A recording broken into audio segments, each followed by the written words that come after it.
เหมียวเด็กน้อยเด็กน้อยใครเอ่ยอุ้ยแย่งกันอ้อนแล้วแย่งกันอ้อนแล้วหืมน้ำฟ้าหนึ่งอะไรนะเดียวน้ำฟ้าน้องเดียวอ้อนแล้วอ้อนหลวงปู่กันเหรออ้อนหลวงปู่กันเหรอนี่น้ำฝนว่าอาหารให้กินก็กินไม่หมดอาหารให้กินก็กินไม่หมดแล้วลูกไม่ชอบอาหารเนื้อเนาะทำไงดีก็เอานมผสมให้นะลูกเนาะเอานมผสมให้ น้องเดียวไม่กินเลยเดี๋ยวพวกก็หาอยู่แล้วเนาะหานมที่มีหาอาหารที่เป็นน้ำมีแต่เนื้อผสมนมให้ลูกนะผสมนมให้เนาะFCว่าผสมนมก็ดีก็กินได้เนาะเราผสมนมให้เนาะแล้วหลวงปู่ก็เอานมผสมให้นะลูกนะเอานมผสมให้กินแล้วลงมากินแล้วนี่เพื่อนกิน2 คนแล้วเพื่อนกิน2 เมลแล้วเอาเรามาน้ำฟ้าเอามาฝนกับเดี่ยวกินแล้วจุบจับกินแต่นมแล้วมั้งกินอาหารด้วยสิลูกกินอาหารด้วยเด้อ กินอาหารด้วยเนาะหลวงปู่ไปดูน้องเหมียวในบ้านใหญ่กันเนาะดูพี่เราในบ้านใหญ่กันเด้อนี่กินกันนี่น้องเด้อกินจุบนะลูกนะเข้ามาดูน้องเหมียวในบ้านก็พบน้องไก่ก่อนน้องไก่กอไก่อยู่ตรงนี้ไก่เล็กไก่น้อยอยู่กันครบไหมลูก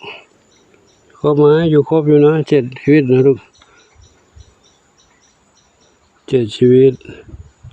5 6 7ครบอยู่เนาะครับมาดูแมวเหมียวจะมาดูแมวเหมียวบ้านใหญ่ก่อนบ้านใหญ่ก็หลับกันพักผ่อนกันเนาะเมื่อเช้าหลวงปู่ไปภารกิจรีบกลับมาจริงๆแล้วต้องกลับมาช้ากว่านี้ไปชั่วโมงหลวงปู่กลับมาก่อน1 ชั่วโมงเนาะก็เป็นห่วงน้องเหมียวแหละ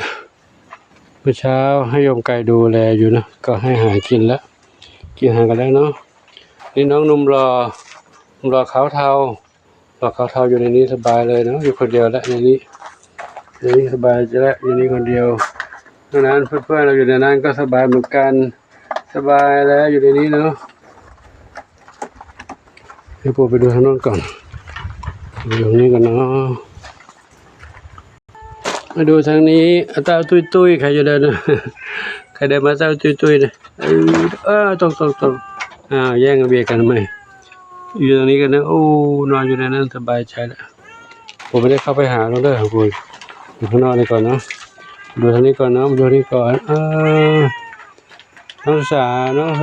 รอทำหมันด้วยนะรอทำหมันเนาะกินอาหารกินข้าวกินน้ำเรียบร้อยเนาะกอดกันกวาดเก็บกวาดอะไรเลอะเทอะหมดเลยน้องเหมียวอยู่นี่2 เหมียวจะกลิกนั่นพักผ่อนดีสบายใจลูกเนอะโอ้นอนมือเท้าคางแล้วลูกเหรอมือเท้าหัวมือเท้าแก้มนอนสบายใจเลยนี่สบายใจเนาะ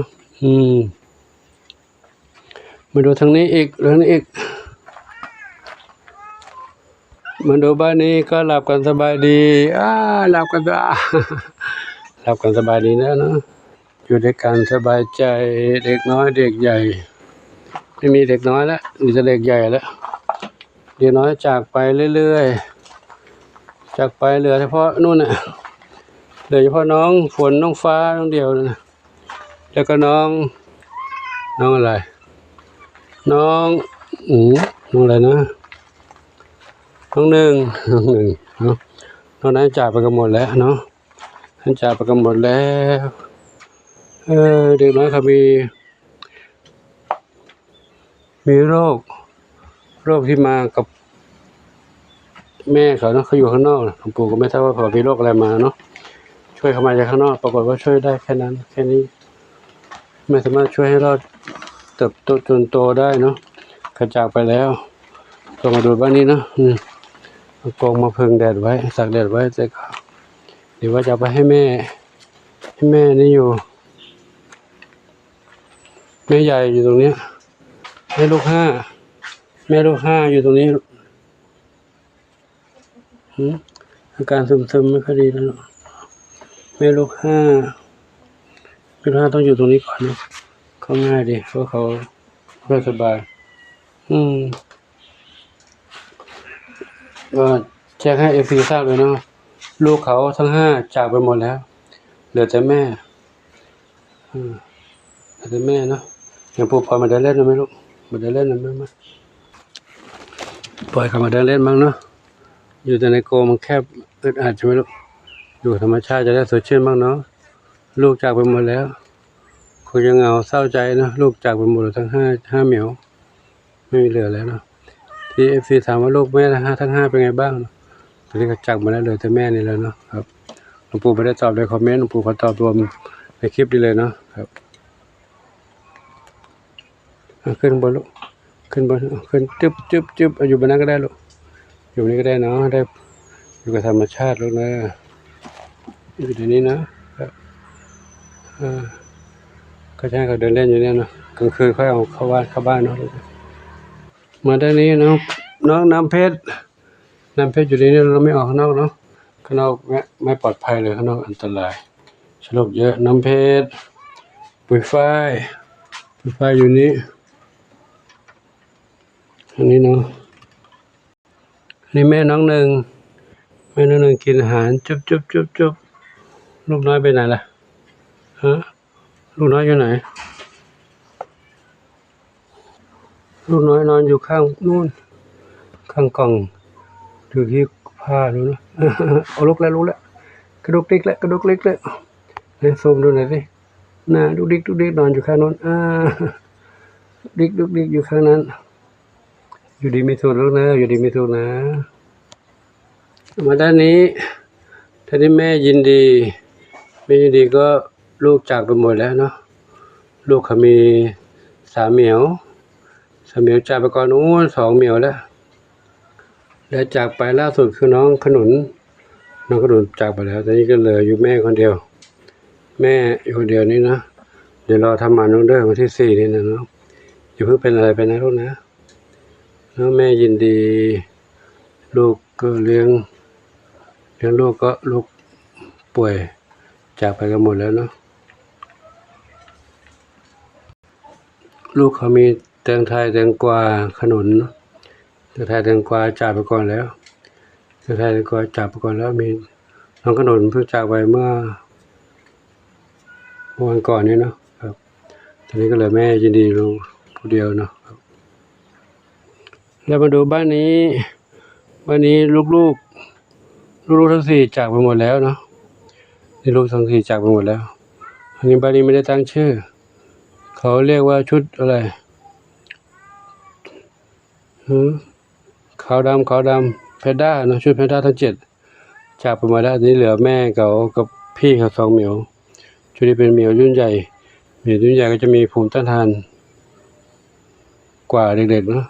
ยังอยู่รอดอยู่ได้ลูกเขาจากไปหมดแล้วเนาะหลวงปู่ไม่ได้ถ่ายคลิปให้ทุกท่านได้รับชมนะที่จากไปเมื่อเช้านี้ก็คือน้องเนี่ย1สมัยก่อนตอนนั้นมี4นะจากไป1ก็จากไปแล้ว1แล้วก็ลูกของแม่ลูก5จากไปอีก1หมดแล้วเนาะตอนนี้เหลือไม่ลูก5คนเดียวครับเหมียวอ้อนหลวงปู่แล้วเหรออ้อนกันใหญ่จะถึงเวลากันลูกถูกแล้วหลวงปู่จะจัดให้นะจัดให้นะเพราะถ้าให้ไม่เป็นเวลาเดี๋ยวหนูก็หิวตลอดเวลาไม่ได้เนาะ ใครเนี่ยโดดขึ้นมาทักหลวงปู่เลยก็มีเหมียวที่ออกข้างนอกอย่างเงี้ยที่เขาอ้อนๆอย่างเงี้ยถ้าเราเปิดตัวเขาไปปุ๊บเขาวิ่งสวนทางออกมาเลยวิ่งสวนทางมาก็จับไม่ได้เขาไม่ยอมให้จับส่วนที่มีเหมียวที่จับได้ก็คือเด็กที่เขาเรียบร้อยนี่นะไม่ดื้อไม่กวนเนี่ยจับได้อยู่เหมียวที่ดื้อเขาวิ่งมาข้างนอกตอนนี้อยู่ข้างนอก3 เหมียวนะก็อยู่บนหลังคาเนี่ยไม่ได้ออกไปข้างนอกรั้วนะ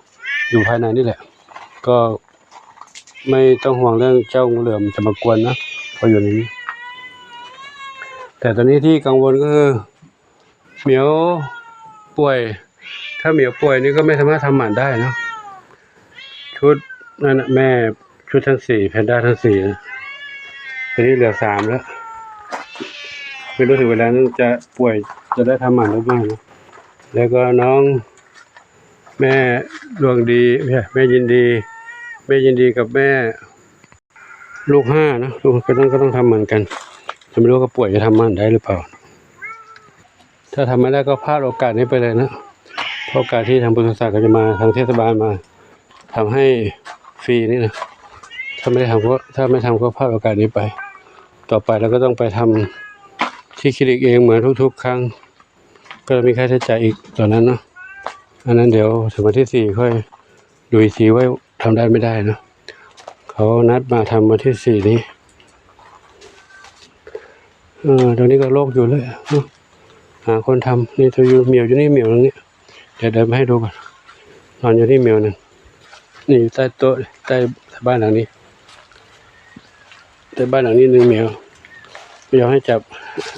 มาเร็วมาหาปูเร็วนี่เร็วมาเนี่ยมากลัวนี่เขาหนีไปนี่แล้วแต่จะไม่กลัวเขาแล้วนะถ้ากลัวเขาเดี๋ยวเขาเตลิดออกไปข้างนอกจะลำบากให้เขาอยู่ในนี้นะตอนนี้ฝนลงเม็ดไปแล้วเนาะก็ขออำนวยพรทุกท่านที่ได้รับชมเนาะต้องขออภัยเรื่องการตอบคอมเมนต์หลวงปู่ไม่ได้ตอบแต่ในช่องคอมเมนต์ทุกๆอันนะแต่หลวงปู่อ่านทุกคอมเมนต์แหละอ่านทุกคอมเมนต์แต่ไม่ได้ตอบเพราะตอบตรงนั้นต้องใช้เวลาในการดำเนินการเขาจะใช้เรียกว่าอะไร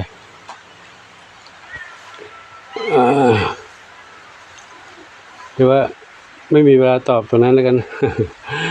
นะก็ขอตอบรวมๆไปเลยในคลิปเนาะน้องเหมียวก็ส่วนที่เหมียวใหญ่สบายดีทุกเหมียวนะ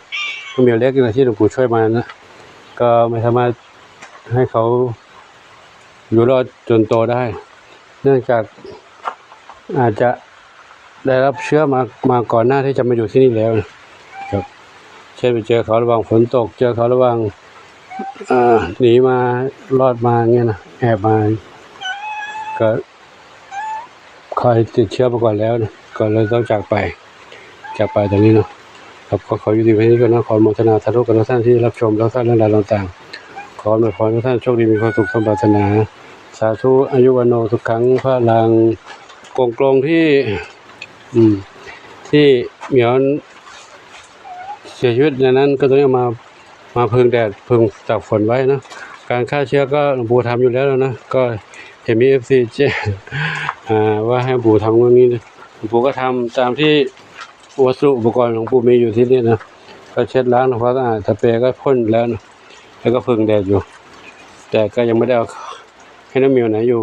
แต่คิดว่าจะให้น้องแม่เนี่ยอยู่เหมียวนั่นคือแม่ยินดี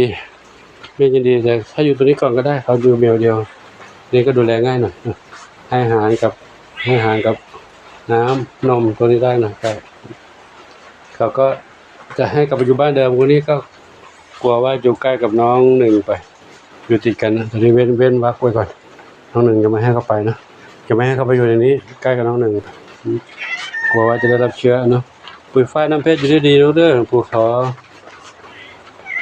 หยุดพักคลิปแค่นี้ก่อนนะเดี๋ยวค่อยพบกันใหม่ในคลิปต่อไปขอความสุขจงมีแด่ทุกคนทุกท่านทุกท่านสาธุหลวงปู่ก็ยังไม่ได้พักเลยกลับมานะครับเดี๋ยวก็พักแป๊บนึงยังไงตอนเย็นค่อยเอาอาหารมาให้เขากินนะครับครับขอยุติคลิปด้วยสินะพบกันในคลิปต่อไปโชคดีมีสุขสาธุอายุวันโนทุกครั้งพระรางเจ้า